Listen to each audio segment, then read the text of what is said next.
श्रीगुरुभ्यो नमः। हरि ओम श्री महागणाधिपतये नमः।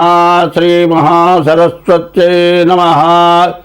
हरि ओम यक्कर्ता जगतां भर्ता संहर्ता महसां निधिः प्रणमामि तमादित्यं बहिरन्तस्तमोपगम् भवत्यश्विनी नक्षत्रमस्ति दस्रस्तुरंगमः आद्यस्तुरंगस्तुरग अश्वो वाजो हये हयो हरि। 2025 సంవత్సరం ఫిబ్రవరి నెల 4వ రాశి కర్కాటక రాశి. కర్కాటక రాశి ఫలితాలు చెప్పుకున్నాం. కర్కటస్య నిశాకరః. కర్కాటక రాశికి చంద్రుడు అధిపతి. ఆ చంద్రుడు ఎటువంటి వాడో ముందుగా మనం చెప్పుకున్నాం. మరి పునర్వసు 3వ పాదం వరకు కూడా మిథున రాశి, పునర్వసు 4వ పాదం కర్కాటక రాశి. పునర్వసు నక్షత్రం 4వ పాదం కర్కాటక రాశిలో రామచంద్రమూర్తి పుట్టాడు. ఆయన పేరు రామ అని పెట్టారు పేరు. చంద్రుడు ఎందుకైనాడంటే కర్కాటక రాశిలో పుట్టడాన రామచంద్రుడు అయినాడు. ఈ రామచంద్రుడు కర్కాటక రాశి చాలా విశేషమైన రాశి, చాలా బలమైన రాశి, చాలా శాంత స్వరూపమైనటువంటి రాశి. ఈ కర్కాటక రాశిలో పుట్టాలంటే పూర్వజన్మ స్కృతం ఎంతో పుణ్యం చేసుకుంటేనే ఈ కర్కాటక రాశిలో పుడతారు. మరి రామచంద్రమూర్తి కర్కాటక రాశిలో పుట్టాడు. మరి త్రేతాయుగంలో పుట్టాడు. ద్వాపర యుగం, కలియుగం 3 యుగాలకి కూడా దేవుడుగా పూజింపబడుతున్నాడు. కారణం ఏంటంటే మానవ జన్మ ఎట్లాంటిదంటే ఈ జన్మ చాలా ఉత్తమమైన జన్మ. ఎటువంటి జన్మ అంటే మానవుడికి జ్ఞానాన్ని ఇచ్చి జన్మనిచ్చాడు. అది విచక్షణ జ్ఞానం. ఎప్పుడు కూడా నీ ఆత్మ తెలియజేస్తూ ఉంటుంది. ఇప్పుడు మనం చోటుకి వెళ్ళామండి, ఒక బంగారపు వస్తువు లేకపోతే ఒక ఆభరణం అక్కడ పెట్టాడు. 30 తులాల వస్తువు అనుకుందాం. అక్కడ ఎవరు లేరు. అది తీసి జేబులో పెట్టుకుందాం, తీసుకొద్దాం అనుకుంటాం. నిజంగా ఇందులో ఒకటి తీసుకొని జేబులో పెట్టుకున్నాడు. అందులో 10 మంది ఉన్నారు. 10 మందిలో ఎవరు చూడకుండా జేబులో పెట్టుకున్నాడు వీడు. అదే వస్తువు పెట్టుకుందాం అనుకున్నా, ఇక్కడ ఉంది ఏమైపోయింది అనుకుంటే, అయ్యో మనమంతా ఇక్కడ ఉన్నామే, పోయింది అనుకున్నారేమో, మన గురించి అనుకుంటారేమో అని తీయనివాడు అనుకుంటాడు. తీయనివాడు భయపడుతూ ఉంటాడు. తీసినవాడు నన్ను పట్టుకుంటాడేమో ముందు భయపడతాడు, నా జేబులు చూస్తాడేమో భయపడతాడు. దొంగకి మొహం నలుపు అన్నారు. వాడు గడగడ షేక్ అయిపోతూ ఉంటాడు. పోలీసులు వాడిని చూడంగానే పట్టుకుంటారు. దొంగ ఎవరో ఆ ప్రవర్తన బట్టి కనుక్కుంటారు. అట్లాగే మనిషికి జ్ఞానం ఇస్తాడు. ఒక్కోడికి ఏమవుతుందంటే వస్తువు దొరికిందనుకోండి, తీసుకెళ్ళి పోలీస్ స్టేషన్లో పడిపోతాడు. ఏమంటే ఈ వస్తువు దొరికింది నాకు. పెద్ద పెద్ద వస్తువుల మీద ఏం చేస్తారంటే పేరు వేసుకుంటారు. కొలక్షాలు 3-4 పేరు ఉంటుంది. నా పేరు లక్ష్మీనారాయణ, 19 లక్ష్మీనారాయణ అనుకోండి, PLN అని వేసుకుంటా పేరు వస్తువు మీద. ఈ వస్తువు మీద PLN అంటుందిగా పోలీస్ స్టేషన్లో అప్పచెప్పేటప్పుడు ఏం చేస్తాడు, అయ్యా దీని మీద ఈ పేరు ఉంది, ఈ వస్తువు పోయిందని అనౌన్స్ చేయండి, ఈ వస్తువు ఎట్లా ఉంటుంది, ఏ రకం రాళ్ళు ఉన్నాయి, ఈ పేరు ఏముంది అది చెప్పిన వాడికి ఇవ్వమంటాడు. వాడు కనీసం 10 లక్షల రూపాయల వస్తువు కూడా పోలీస్ స్టేషన్కి తీసుకెళ్ళి అప్పచెప్తాడు. వాడికి ఇచ్చేస్తాడు. వాడు ఎంత జ్ఞానం గలవాడు, ఎంత పుణ్యాత్ముడు. వాడు కర్కాటక రాశిలో పుట్టినట్టాడు. ఇంకో రాశిలో పుడితే ఆ బుద్ధి ఉండదు. ఎప్పుడు కూడా రాముడు ఎత్తితే బాణం దింపట్ట. ఎందుకంటే ఎన్ని తప్పులైనా కాస్త అట్ట. ఆ తప్పులు ఎట్లా ఉంటాయంటే జనాన్ని సర్వనాశనం చేస్తూ లోకానికే వాడు వల్ల నష్టం జరుగుతుంది, లోకమే నాశనం అయిపోతుంది అన్నప్పుడు వాడి మీద బాణం ఎత్తుతాట. రావణాసుడు గొప్ప శక్తి సంపన్నుడు, కానీ స్త్రీ వ్యామోహపరుడు. ఎంతోమందిని తీసుకొచ్చి చెరబట్టాడు. వాడు బతకకూడదని ఆయన చంపాలంటే చాలా కష్టపడి రావణాసుడిని చంపాడు. అయితే బ్రాహ్మణుడు రావణాసుడిని చంపినందువల్ల బ్రహ్మహత్యా పాతకం చుట్టుకుంటుందని రామేశ్వరంలో రామలింగేశ్వర స్వామి ప్రతిష్ఠ చేశాడు. కాబట్టి అటువంటి రాశి కర్కాటక రాశి తప్పు చేయడు. ఒకవేళ తప్పు చేస్తే తప్పనిసరి అయితే తప్పు చేయటం, దానికి తగిన ప్రాయశ్చిత్తం చేసుకోవడం కర్కాటక రాశి లక్షణం. అటువంటి రాశి గొప్ప రాశి కర్కాటక రాశి. ఎన్ని కష్టాలు వచ్చినా తప్పించుకొని బయటపడి బాగుండి తాను బాగా ఉండి జన్మ రాహిత్యం మళ్ళీ వచ్చే జన్మ అంటూ ఉంటే మంచి గొప్ప జన్మ వచ్చేట్టుగా ప్రవర్తన చేసేటువంటి రాశి ఈ రాశి. ఈ రాశిలో మరి సరిగ్గా చెప్పాలంటే 5 గ్రహాలు పూర్తిగా బాగున్నాయి. 8 గ్రహాల్లో 3 గ్రహాలు బాగాలేవు, 5 గ్రహాలు బాగున్నాయి. రవి బుధులు కలిసి ఉన్నారు. బుధాదిత్య యోగం మంచి యోగం. తర్వాత ఈ రాశికి వచ్చేప్పటికల్లా శని బాగాలేడు, రాహు బాగాలేడు, మరి కుజుడు బాగాలేడు. ఈ కుజుడు వల్ల పూర్తిగా అపకారం, దెబ్బలు తగలచ్చు, దాదాపు ఏదైనా వెరగవచ్చు. దీనివల్ల కొన్ని నెలల మంచంలో ఉంటాయి. ఎన్ని డబ్బులు ఉంటే ఏం లాభం? మంచం మీద మొత్తం పరిచిగా మంచం మీద డబ్బులు కట్టలు పరిచి పడుకోవచ్చు, కానీ కాలు ఇరిగితే ఏం చేస్తా? కింద కాలు పెట్టే పని లేదు, నీ పని నువ్వు చేసుకోలేవు, అటు ఇటు పొందలేవు. అంత సుఖంలో ఇంత కష్టం వస్తుంది. అందువల్ల ఈ రాశికి కుజుడు శని అష్టమంలో ఉన్నాడు. ఈ శని కుజుల వల్ల చాలా నష్టం. కష్టాలంటే 8 రకాల కష్టాలట. మరి చాలా ఇబ్బంది అయినటువంటి జాతకం. అయితే కొన్ని రకాలుగా బాగుంది. వ్యాపారం బాగుంది, విద్య బాగుంది, ఉద్యోగం బాగుంది, విదేశీయానం చేయొచ్చు. అక్కడికి వెళ్ళిన తర్వాత ఏదైనా ఇదిగితే లక్షలు ఖర్చు పెట్టుకొని ఉద్యోగాలకో చదువుకోపోతావు. అది మానేటప్పుడే 4 నెలలు పడుతుంది. ఎంత కష్టం. కాబట్టి ఈ రాశివాడు ముందుగా మీ జాగ్రత్త కావాలి, మీ జాతకం చూపించుకోవాలి. అయితే 2 గ్రహాలు, శని అష్టమంలో ఉన్నాడు, కుజుడు ద్వాదశంలో ఉన్నాడు, రాహు 9 ఉంటున్నాడు. ఈ 3 గ్రహాల వల్ల చాలా సమస్యలు రావడానికి బాగా అవకాశం ఉంది. కాబట్టి శరీరంలో మరి 9 రంధ్రాలు, 9 భాగాలు చెప్పాను. 9 భాగాల్లో 2 భాగాలు బాగాలేవు కాబట్టి బాగు చేసుకుంటే మిగతా 7 భాగాలు బాగుండాలి. అంటే ముందు మీ డేట్ ఆఫ్ బర్త్ ద్వారా మీ జాతకం చూపించుకోండి. తర్వాత ప్రతి వ్యక్తి కూడా చేయాల్సిన పని ఒకటి ఉంది. ఎంత సంపాదించినా ఒక 1,00,000 కిలోలు బంగారం ఉందనుకుందామండి. అది జాగ్రత్తగా తీసుకొని ఒక పర్వతం మీద పెట్టి కూర్చున్నావు. తినటానికి ఏం లేదు, బంగారం అన్న తింటావా? ఈ బంగారం ఏం చేసుకొని చెప్పండి. కాబట్టి ఈశ్వరుడు ఆయన ఐశ్వర్యవంతుడు, ధనాన్ని మొత్తానికి అధిపతి ఆయనే. దాని మీద విరక్తి పుట్టి మరి ఆయన ఆ డబ్బు మొత్తం కుబేరుడు గొప్ప చెప్పి కాపలాగా, వాడేమో కాపలాగా వస్తున్నాడు, వాడి కాదు డబ్బు. డబ్బు ఎవరిదంటే ఈశ్వరుడు. ఈశ్వరుడు ఐశ్వర్యకారకుడు. ఎవరైతే ఈశ్వరుడు పూజిస్తారో వాడికి ఐశ్వర్యం ఇస్తాడట. మరి 1,00,00,000 రూపాయలు ఉన్నాడు, వాడు కోటీశ్వరుడు అంటారు. ఈశ్వరత్వం వాడికి ఐశ్వర్యం వస్తుంది. కాబట్టి ఈ రాశి వాళ్ళు అన్ని విధాలా బాగుంది. కానీ కుజుడు, తర్వాత శని, రాహువు, ఈ 3 గ్రహాల వల్ల చాలా సమస్యలు ఉన్నాయి. మిగతా గ్రహాలన్నీ కూడా బాగున్నాయి. మీకు అన్ని విధాలా బాగుంటుంది. వివాహం కావాలంటే కూడా బాగా జరిగే లక్షణాలు ఉన్నాయి. ఇవన్నీ జరగాలంటే మీ జాతకం చూపించుకోండి. తర్వాత వివాహం చేయాలంటే శస్త్రాస్త్రకాలు ఇట్లాంటివి ఉంటాయి, అవి చూపించుకొని అవి సరిగ్గా ఉంటే మీరు ప్రవర్తించండి. ముందు డేట్ ఆఫ్ బర్త్ ద్వారా, అది లేకపోతే హస్తసామగ్రి ద్వారా తగిన ఫీజు చెల్లించండి. మీ జాతకం పూర్తిగా వివరంగా మీకున్న దోషాలు పోవటానికి తగినటువంటి మరి ఆ పూజలు చేయిస్తాం. మీరందరూ అన్ని విధాలా బాగుండేట్టుగా చేయగలం. స్వస్తి. ప్రథమంగా మనం చెప్పుకోవాల్సింది భక్తిరాయ ఛానల్. ఈ ఛానల్ వారు ప్రథమంగా చెప్పింది ఏంటి? భక్తి తర్వాత భయం అనేది 2 ఉండాలి. భయం ఏంటంటే తప్పు చేశాము అంటే భయపడాలి, తప్పు చేయకుండా ఉంటాం మొదటిది. రెండోది భక్తి కలిగి ఉంటాం రెండోది.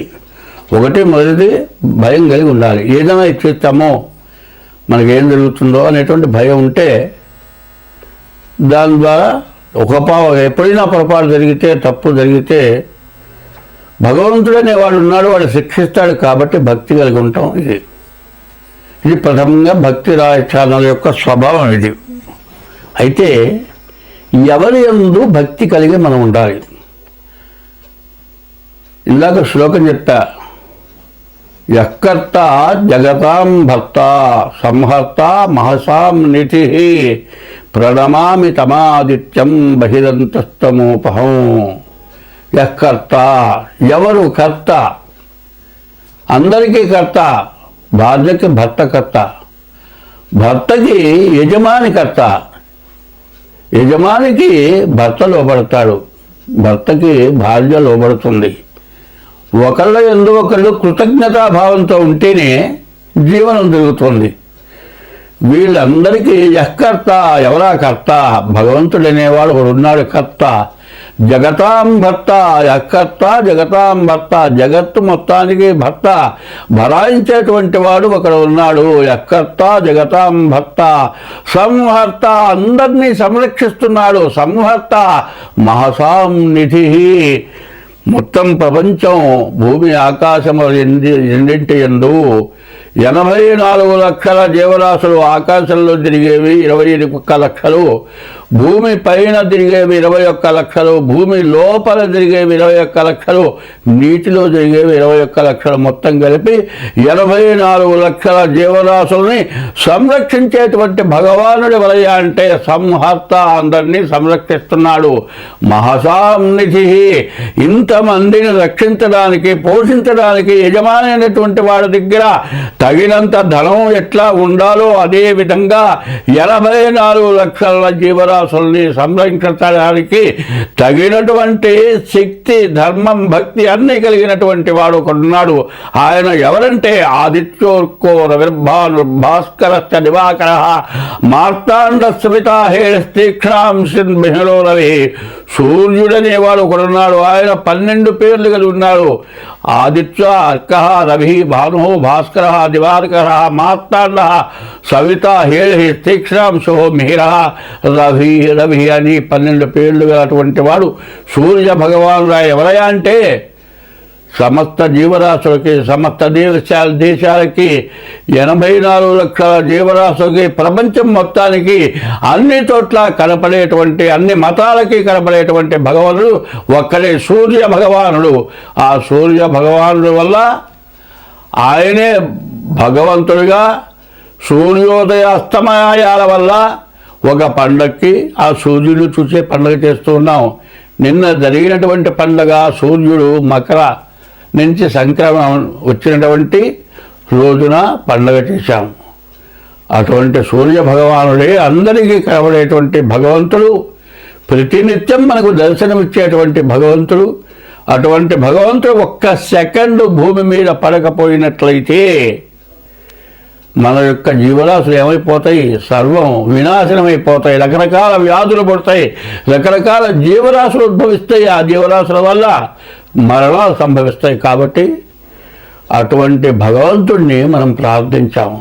ఆ భగవంతుడి యందు భక్తి కలిగి, జ్ఞానం కలిగి, ఎప్పుడూ కూడా సూర్యుడు ఉదయించేప్పుడు ఉదయం బ్రహ్మస్వరూపము, మధ్యాహ్నంతు మహేశ్వరము, సాయంకాలము స్వయం విష్ణు, త్రికాలం వహ దివాకరం. 3 వేళలా ఉదయం పూట బ్రహ్మ, మధ్యాహ్నం పూట మహేశ్వరుడు, సాయంకాలం పూట ఈశ్వరుడు, 3 వేళలా 3 రూపాలతో ఉన్నటువంటి భగవానుడైనటువంటి సూర్య భగవానుణ్ణి మనం ప్రతిరోజు నమస్కరించి పూజించి, ఆయన లేకపోతే మనం లేము, ఆయన వల్లే మనం బ్రతుకుతున్నాము అనేటువంటి భక్తి భావం కలిగి ఇంతమంది బతకటానికి, ఇంతమంది జీవించడానికి సూర్య చంద్రుల వల్లే మనకు జరుగుతోంది. అటువంటి సూర్య చంద్రుల వల్ల మనకు జరుగుతోంది ఏంటంటే, ఎట్లా పుట్టామయ్యా అంటే ప్రతి జీవరాశి కూడా ప్రాణి అనేది ఒకటి ఉంది. ఆ ప్రాణి పోయిన తర్వాత ఎంత మెలుగురు పురుగులాగా ఉంటుంది. అది వెళ్ళిపోతుంది. వెళ్ళిపోయి భగవానుడు అయినటువంటి ఆకాశంలోకి వెళ్ళిపోయి ఆ సూర్య భగవానుడి దగ్గర, అసలైన భగవంతుడి దగ్గర ఉంటుంది.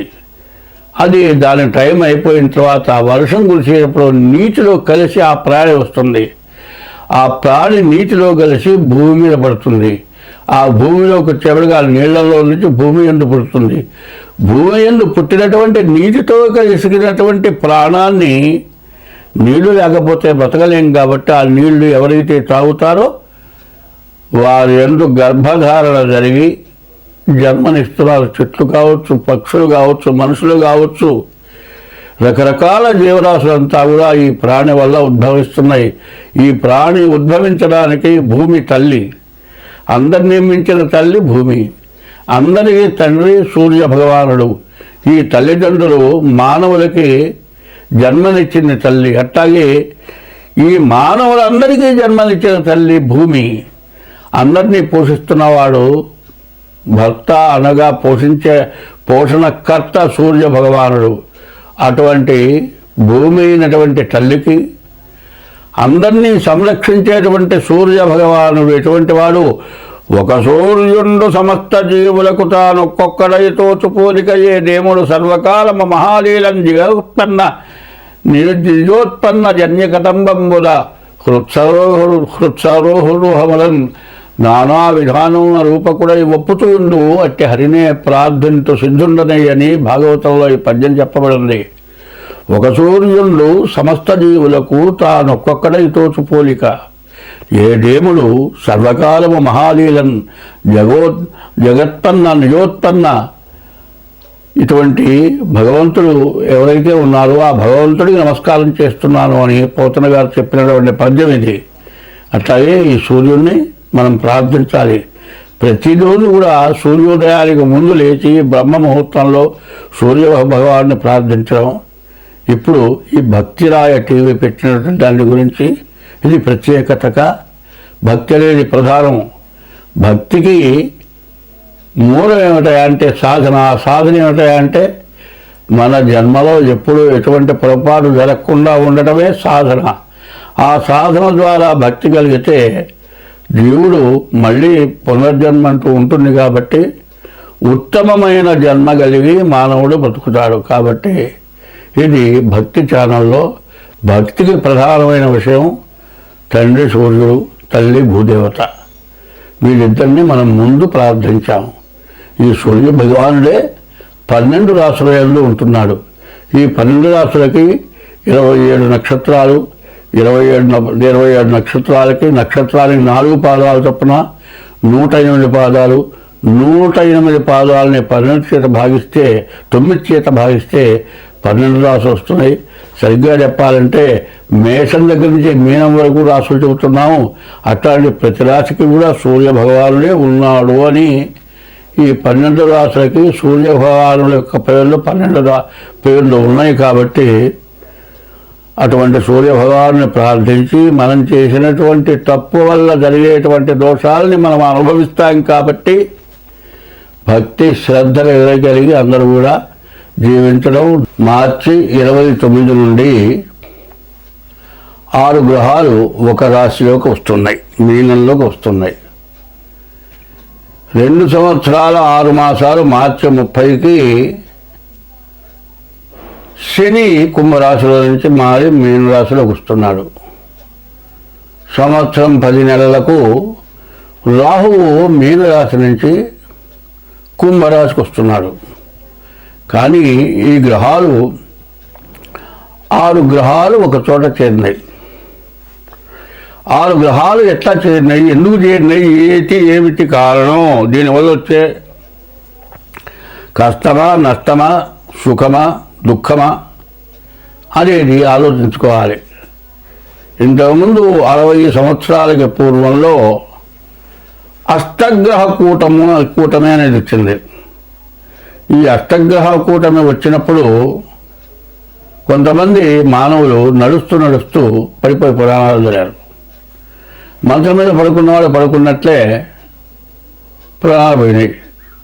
తెల్లవారు చూస్తే మనిషి శవమై ఉన్నాడు. ఇట్లా రకరకాలైన మరణాలు, రకరకాలైన వ్యాధులు, రకరకాలైన సమస్యలు వచ్చినాయి. ఇప్పుడు కూడా 2024వ సంవత్సరం 2024వ సంవత్సరం నుంచి 2027వ సంవత్సరం వరకు 24, 25, 26, 27 ఈ 4 సంవత్సరాలు కూడా దుష్ట చతుష్టయం అని చెప్పాలి. 24లోనే కొన్ని రకరకాలైన సమస్యలు బాధలు బాగా పెరిగిపోయి అసలు ఎట్లా బతకాలి. మానవుల కంటే రాక్షసులైనటువంటి జనం, రాక్షసులు అంటే వేరే లేరు, మానవుల్లోనే రాక్షసులు, రాక్షసత్వం ప్రబలిపోయి చాలా సమస్యలు వచ్చినాయి. అదే కాదండి, ఈ మధ్య కొన్ని యుద్ధాలు వచ్చినాయి. మరి ఉక్రెయిన్ మీద మరి ఇంకో దేశం, ఆ దేశం యుద్ధం చేసింది రష్యా అమెరికా. రష్యా ఏం చేసింది? ఉక్రెయిన్ కూడా ఒకప్పటి రష్యాలో భాగమే. మరి వాళ్ళల్లో వాళ్ళు గొడవలు పడి మరి దాన్ని చాలా భాగంలో ఉన్నటువంటి వాడు విడిగా అన్నదమ్ముల్లాగా విభజన అయిపోయిన తర్వాత తమ్ముడు అన్న మీద ఎదురు తిరిగినట్లుగా ఉక్రెయిన్ రష్యాకి ఎదురు తిరగటంతో వాళ్ళిద్దరికీ యుద్ధం వస్తే మధ్యలో కొన్ని దేశాలు ఉక్రెయిన్ని సపోర్ట్ చేసి యుద్ధం జరిపింది. ఈ యుద్ధంలో ఎంత నాశనం అయిపోయిందో, ఎన్ని భవనాలు, ఎన్ని రకాల ఆస్తులు సర్వనాశనం అయిపోయినాయో మనందరికీ కూడా బాగా తెలుసు. మానవ జన్మ ఎత్తిన వాళ్ళు, చదువుకున్న వాళ్ళందరూ కూడా ఇది పెద్ద యుద్ధం, ప్రపంచ యుద్ధంగా మారిపోతుంది అని భయపడ్డాం.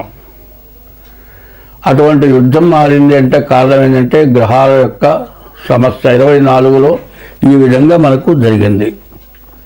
మనకి జరుగుతుంది 25 ప్రారంభమైంది, 25, 26, 27.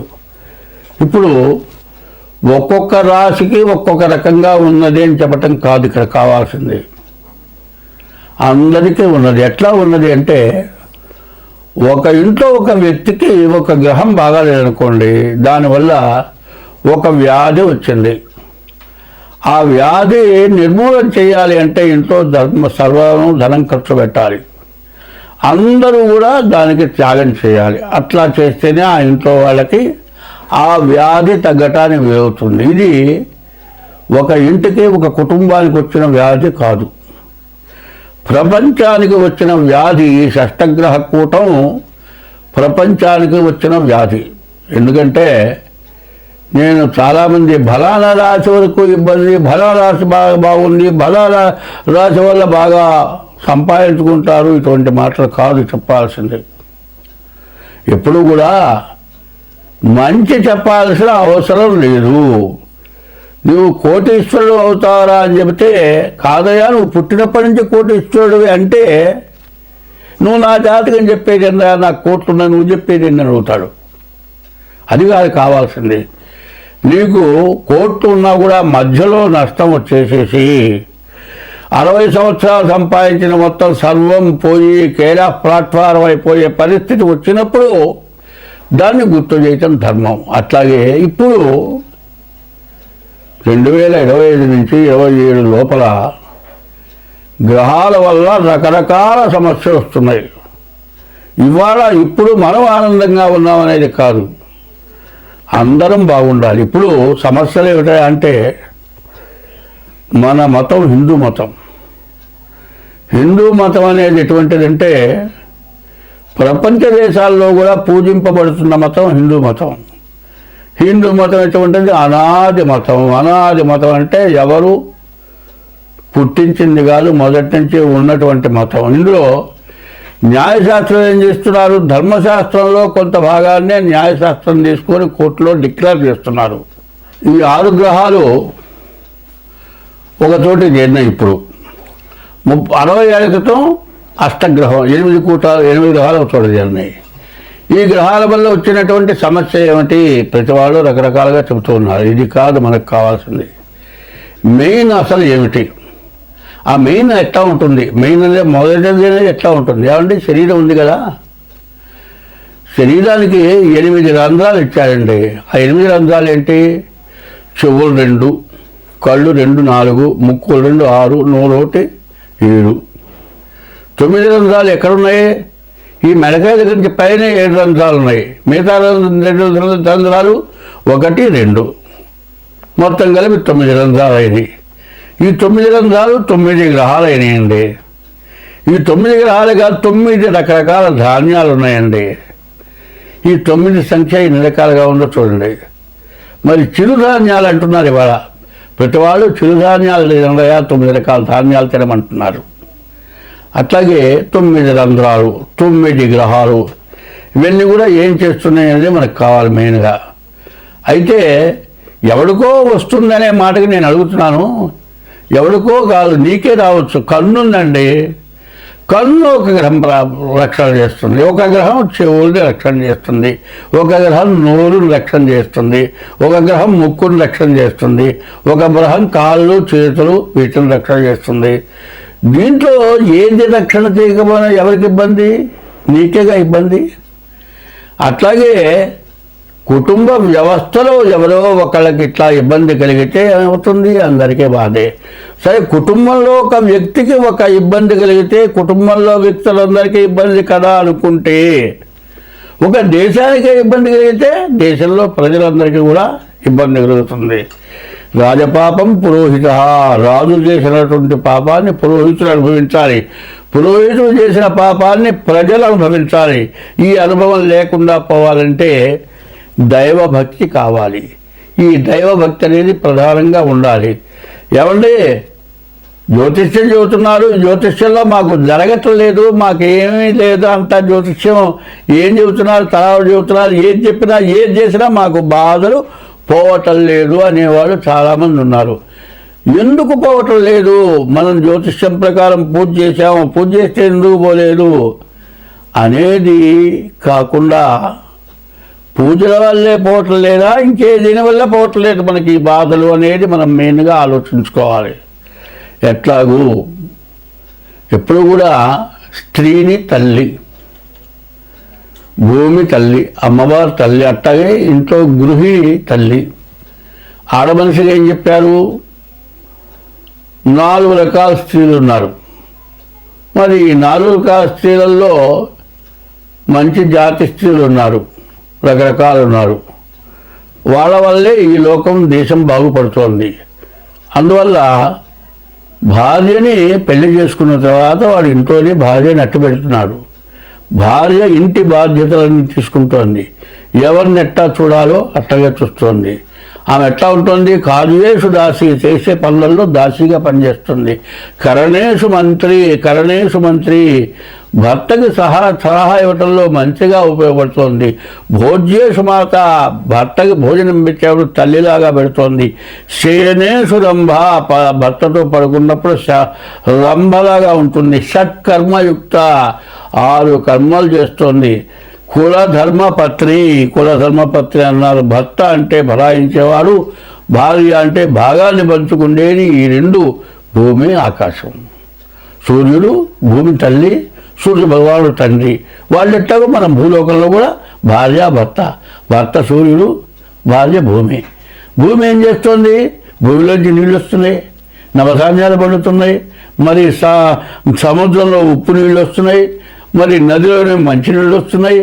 ఇవి కాక విషవాయువులు వస్తున్నాయి, ఆయిల్స్ వస్తున్నాయి. మరి మంచినీళ్ళు వస్తున్నాయి తాగుతాం కదా అని మంచినీళ్ళు తాగాలి, బావిలో నుంచి ఆయిల్ వస్తుంది కదా, అది తాగితే బతుకుతావా? బతకం కదా. ఏది తినాలో అది తినాలి, ఏది తాగాలో అది తాగాలి. అది కూడా ఎక్కడి నుంచి వస్తుంది? అంతా భూమి నుంచే ఉద్భవిస్తుంది. అట్లాగే స్త్రీ వల్లే అన్నీ ఉద్భవిస్తున్నాయి. ఇవి తెలుసుకొని కామక్రోధశ్చ లోభశ్చ దేహే తిష్టంతి తస్కరాః జ్ఞానవిత్తాపహారేణ తస్మాత్ జాగ్రత్త. కామం క్రోధము, ఈ కామం క్రోధం రెండింటి వల్లే దేశమంతా సర్వనాశనమైపోతుంది. కామం అనేది చాలా తక్కువ. ఎటువంటిది? యవ్వనం చాలా కొద్ది. మనిషి 100 సంవత్సరాలు బతికితే బాల్యం 25 సంవత్సరాలు, యవ్వనం ఒక 5 సంవత్సరాలు ఉంటుంది. కౌమారం వార్ధక్యం అంటే 100 సంవత్సరాలు ఇచ్చాడు. 100 సంవత్సరాల వయస్సులో సరిగ్గా యవ్వనం అనేది పూర్తిగా 10 సంవత్సరాలు ఉందని చెప్పడానికి ఇప్పుడు లేదు. ఈ యవ్వనంలో చేయరాని పనుల వల్ల మనకు ఈ గ్రహాలన్నీ కూడా మారిపోతున్నాయి. కారణం ఏమిటా అంటే కుక్కలకు ఒక టైం ఇచ్చాడు సంగమం చేయటానికి. మరి కొన్ని జాతులకి ఏనుగు నీటిలో సంగమం చేస్తుంది. మనం ఏం చేస్తున్నాం? అన్నీ తెలుసు. 24 గంటలు ఆడది కావాలి వీడికి. ఏ టైము వేళ పాడా లేదు. మరి వాళ్ళే మిగతా జాతులు ఏం చేస్తున్నాయి? వాటికి ఇచ్చిన టైంలోనే సంగమం చేస్తున్నాయి, దానివల్ల మరి ఉత్పత్తి చేస్తున్నాయి. మనం ఎప్పుడు పడితే అప్పుడు. దీనివల్ల చాలా నష్టం జరుగుతుంది. ఈ కామం ఎటువంటి చేస్తుంది? ఇంట్లో భార్య ఉందంటే వాడు ఏం చేస్తాడు? ఇంకొక ఈమె నలుగురు పిల్లలు పుట్టారు, ఈ విడిగా ఓపిక పోయింది, శక్తి నశించిపోయింది, రూపంలో కళ తగ్గింది, ఇంకొక ఆమె దొరికింది పనిచేసే చోట, ఆమె బాగా అందంగా ఉంది, ఆమె ఏం చేస్తుంది? ఎమ్మడిపడుతుంది, వీడేం చేస్తాడు? ఆమె ఎమ్మడిపడతాడు. చివరికి ఏమవుతుంది? ఇంట్లో భార్యకో ఎవరికో తెలుస్తుంది, ఆమె తగాదా పెట్టుకుంటుంది. వీడేం చేస్తాడు? నువ్వు అక్కడ పో, నువ్వు ఉంటే ఉండు, పోతే పో అంటాడు. తల్లిదండ్రులు చేస్తారు, ఈ పిల్లల్ని తీసుకెళ్తారు, కోర్టులో వేస్తారు. మరి వీడి తల్లిదండ్రులని వీడిని మొత్తాన్ని పోలీస్ స్టేషన్లో పెడతారు, కేసు అవుతుంది. సరే ఎట్టా డైవర్స్ తీసుకుంటారు, బాగానే ఉందండి.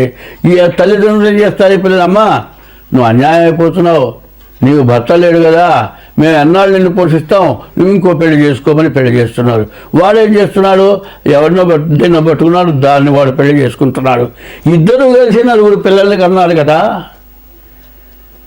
నీవు నీ పిల్లల్ని చూస్తానంటే తర్వాత చేసుకున్నవాడు నీ పిల్లల్ని చూడటానికి ఇష్టపడతాడా? ఇష్టపడ్డు. నీవు కావాలి కానీ నీ పిల్లలు వాడికి అక్కర్లే. సరే పోని వాడు పెళ్లి చేసుకున్నాడు ఇంకోదాన్ని, నా పిల్లల్ని తెస్తానంటే దానికి వీడు కావాలి కానీ పిల్లలు అక్కర్లే. ఇందులో మధ్యలో ఏమైపోతున్నారు? పిల్లలు అన్యాయం అయిపోతున్నారు, బజార్న పడిపోతున్నారు. ఈ తల్లిదండ్రులు ఎంతకాలం ఉంటారు? ఒక 5 ఏళ్ళు 6 ఏళ్ళు దాదాపు పిల్లలు పసిపిల్లలు ఉండగానే నాయనమ్మ తాత లేక అమ్మమ్మ తాత చచ్చిపోయినారు. ఈ పిల్లలు ఏమైపోయినారు? బజారు పాలైపోయినారు, అడుక్కొని తింటున్నారు, అనాథ వేలబడ్డారు. మరి భార్య వచ్చిన తర్వాత, పెళ్లి చేసుకున్న తర్వాత తల్లిదండ్రులు పెళ్ళామాడని తల్లిదండ్రులను చూడని వాళ్ళు కొంతమంది ఉన్నారు. సరే భార్యను ఇబ్బంది పెట్టి తల్లిదండ్రులను చూసి భార్యను వదిలిపెట్టి ఇంకో దాంతో పోయిన వాళ్ళు ఉన్నారు. ఇవి మహాపాపాలు అవునా కాదా? ఎవరికి వాళ్ళు ఆలోచించుకోండి. ఈ ఈ 6 గ్రహాల యొక్క కూటమి ఇటువంటి పాపాలు ఎవరైతే చేశారో అవి అప్పుడు గుర్తుకొస్తాయి. అనుభవించేప్పుడు, బాధపడేటప్పుడు ఏం చేశాను? బలానా పని చేశా, అందువల్ల నాకు ఈ కర్మ పట్టింది. జన్మనిచ్చిన తల్లిదండ్రులు పెంచి పెద్ద చేసి 25 ఏళ్ళ దాకా పెంచి చదువు చెప్పించి ఉద్యోగం ఇప్పించి పెళ్లి చేసి ఇంత చేసిన వాళ్ళని తల్లిదండ్రులను బతికించవా? నువ్వు వదిలేస్తావా? లేకపోతే డబ్బులు కట్టి వృద్ధాశ్రమంలో చేరుస్తావా? లేకపోతే సాంతం వదిలిపెడితే వాళ్ళు అనాథ శరణాలయం పోవాలా? పెళ్లి చేసుకున్నావు, పిల్లల్ని కన్నావు, మరి భార్య భర్త ఇద్దరు విడిపోయి వేరే పెళ్లి చేసుకొని నీవు కన్న పిల్లల్ని వదిలేసి వాళ్ళని అనాథ శరణాలయ పాలు చేస్తావా? ఇది ధర్మమా? ఇది ధర్మాన్ని అనుసరిస్తున్నారా మీరు? ఈ అధర్మాన్ని అనుసరిస్తూ జ్యోతిష్యం చెబితే ఈ జ్యోతిష్యంలో జరగట్లేదంటే చేసిన పాపం వృధాగా పోతుందా? పిల్లికి చెలగాటం, ఎలికి ప్రాణ సంకటం అన్నారు. ఒక ఎలిక కనబడితే పిల్లి ఏం చేస్తుంది? అటు పరిగెత్తిస్తుంది, ఇటు పరిగెత్తిస్తుంది, కటికలు పట్టుకుంటుంది, తోక పట్టుకుంటుంది, నేలకేసి కొడుతుంది. ఒక్కసారి గొంతుకాయకి చంపితే దానికి ఏమీ తెలియదు, బాధ లేకుండా పోతుంది. దాన్ని చిత్రహింస పెట్టి చంపావు. పిల్లి ఆ విధంగా చేసిన దానికంటే పిల్లి చేసిన దానికంటే మనం చాలా ఘోరాలు చేస్తున్నాం. ఈ ఘోరాల వల్ల దేశం భ్రష్టు పట్టిపోతుంది. మన హిందూ ధర్మంలో ఏంది? ఒక మగవాడికి ఒక్కటే భార్య. మన హిందూ ధర్మంలో తప్పితే ఏ ధర్మంలోనా ఈ మాట చెప్పి ఉన్నదా?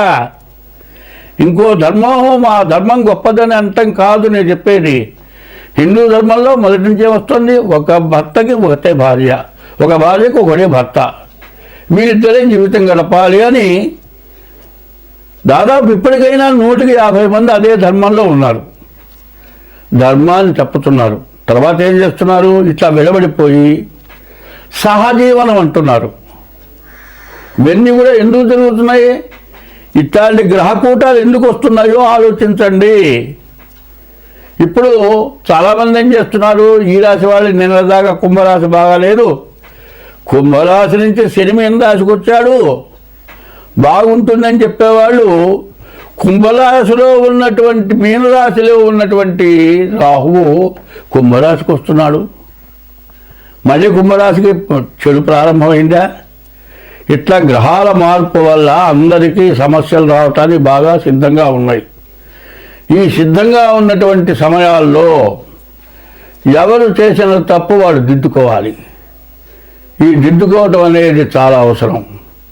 ఈ దిద్దుకోవటం అనేది ఎట్లా ఉన్నది అంటే, పురుషుడు 10 మందితో తిరగచ్చు, భార్య మాత్రం ఇంట్లోనే ఉండాలి. ఏమంటారు, మగవాడు వాడు దిగుతాడే, నీకే నువ్వు కూర్చో అట్లా అత్తగారు అంటుంది. ఇటువంటి సమస్యలు లేకుండా అందరం బాగుండాలి, ఈ షడ్గ్రహ కూటమి నుంచి మనం బయటపడాలి అనేది బాగా గుర్తుపెట్టుకోండి.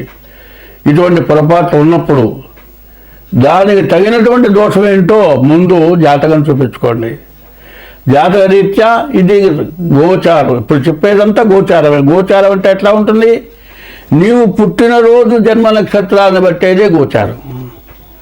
మీ పేర్లన్నీ నక్షత్రాన్ని బట్టి పెట్టలే. వెంకయ్యో, పుల్లయ్యో, సుబ్బయ్యో మీ తాత పేరు, మీ నాయన పేరు, మీ ఎవరి పేరు పెట్టారు. జన్మ నక్షత్రాలను బట్టి పేరు పెట్టలే. ఏమంటే నా రాశి ఏందో చూడండి అంటే నీ రాశి ఎట్లా చూస్తావు? నీవు పుట్టినరోజు జన్మ నక్షత్రాలను బట్టి రాశి చూడాలి. రాశి 25 వంతులే వస్తుంది. నీవు పుట్టిన టైముని బట్టి లగ్నం వస్తుంది. దాని ద్వారా 75 వంతులు నీ జాతకం జరుగుతుంది.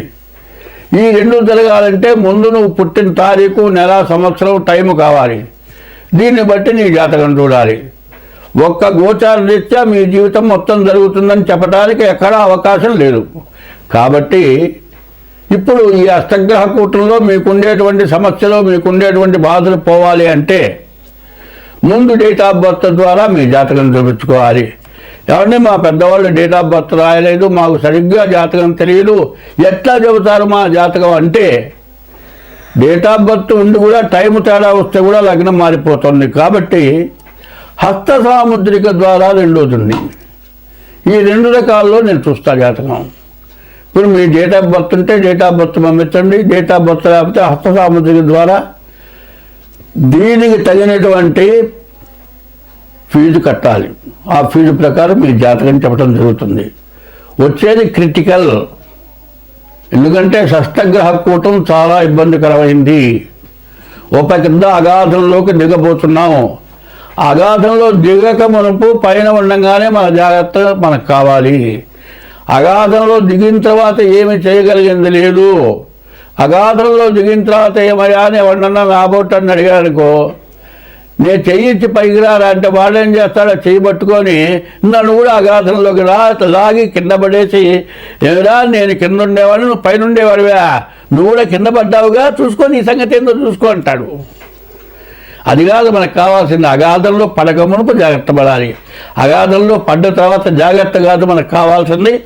కాబట్టి రాబోయే మార్చి నెల నుంచి షష్టగ్రహ కూటం వల్ల సమస్యలు, బాధలు, దేశాలకు యుద్ధాలు, ప్రపంచ యుద్ధాలు, రాబోయే సంవత్సరంలో నవనాయకులు ఉంటారు. 9 గ్రహాలు, పాపగ్రహాలు ఎక్కువ ఉన్నాయి. పాపగ్రహాల వల్ల సమస్యలు ఎక్కువ ఉంటాయి. కాబట్టి ప్రతి వాళ్ళు కూడా మీ జాతక రీత్యా జరగబోయేది ఏమిటి అనేది మీరు గ్రహించాలి. మీరు బాధ లేకుండా ఉండాలి. ఎట్లా ఉండాలంటే 60 సంవత్సరాలు 2 కోట్లు సంపాదించారండి, వాడు తినగా 4 కుటుంబాలు బతికేటట్లుగా ఉన్నదండి. ఈ దెబ్బలో 2 కోట్లు కాదు, ఈ 2 కోట్లు పోయి ఇంకో 4 కోట్లు అప్పు అవుతుంది. ఈ 60 ఏళ్ళ వాడు ముందు సంపాదించగలుగుతాడా? లేదు. తర్వాత బాధపడి ప్రయోజనం ఏంటి? కాలికి దెబ్బ తగిలిందండి, ముందు సెప్టిక్ కాకుండా ఇంజెక్షన్ చేయించుకొని కట్టు కట్టించుకుంటే తగ్గుతుంది. సెప్టిక్ కాకుండా ఇంజెక్షన్ చేయించుకోకుండా కట్టు కట్టుకోకుండా తిరిగితే మట్టి అంతా పట్టుకొని సెప్టిక్ అయి వేలు పోతుంది, తర్వాత కాలు పోతుంది. అట్లాగే ఇప్పుడున్నటువంటి ఆ షష్టగ్రహ కూటం వల్ల జరగబోయేది ఏమిటంటే ముందు మీ జాగ్రత్తలు మీరు పడాలి, మీ జాతకాలు చూపించుకోవాలి. దాని యొక్క పరిస్థితి ఏమిటంటే కొన్ని గ్రహాలతో పాటు కొన్ని పూజలు కూడా ఉన్నాయి. ఆ గ్రహ దోషాలతో పాటు పూజలు చేయాలి. పూజలు ఎందుకు చేయాలి? నువ్వు చేసిన పాపం పోవటానికి కొన్ని పూజలు చేయాలి. సూర్యుడు నీకు బాగా తెలియండి. సూర్యుడికి అధిదేవత ఈశ్వరుడు రుద్రుడు. సూర్యుడు జపంతో పాటు రుద్రుడు కూడా అభిషేకం చేయాలి. అట్లాగే ఒక్కొక్క రాశికి, ఒక్కొక్క గ్రహానికి గ్రహ దోషాలకి గ్రహ పూజలు కాక దేవతా పూజలు ఉన్నాయి. ఈ దేవతా పూజలు కూడా చేసుకోవడం చాలా అవసరం. ఇట్లా ప్రవర్తించడం, ప్రతిరోజు కూడా మీ ఇష్టదేవాన్ని పూజించడం ఇవన్నీ చేసుకోవడమే కాక, ఇది ఫిబ్రవరి నెల చాలా దగ్గరలోకి వచ్చింది. ముందుగా మీ జాతకాలు చూపించుకొని మీకు ఏం చేయాలో చేసుకొని, అయితే బాధలు తప్పవు. 100 వంతులు కాకుండా 25 వంతులు తగ్గుతాయి, 75 వంతులు మీరు బయటపడతారు. కాబట్టి ఈ విషయాలు మీరు బాగా అర్థం చేసుకొని జాగ్రత్తగా మీ జాతకాలు చూపించుకొని అన్ని విధాలా బాగుంటుంది. మీరందరూ సుఖంగా ఉంటారు. అందరం బాగుండాలి. బ్రాహ్మడు గోవుడు గోవు బాగుండేటైతే ప్రజలంతా కూడా బాగుంటారు, దేశమంతా బాగుంటుంది. గోబ్రాహ్మణేభ్య శుభమస్తు నిత్యం లోకా సమస్త సుఖినో భవంతు అని చెప్పింది. కాబట్టి అందరం బాగుండాలి అంటే ముందు చెప్పిన విధం ప్రవర్తించండి.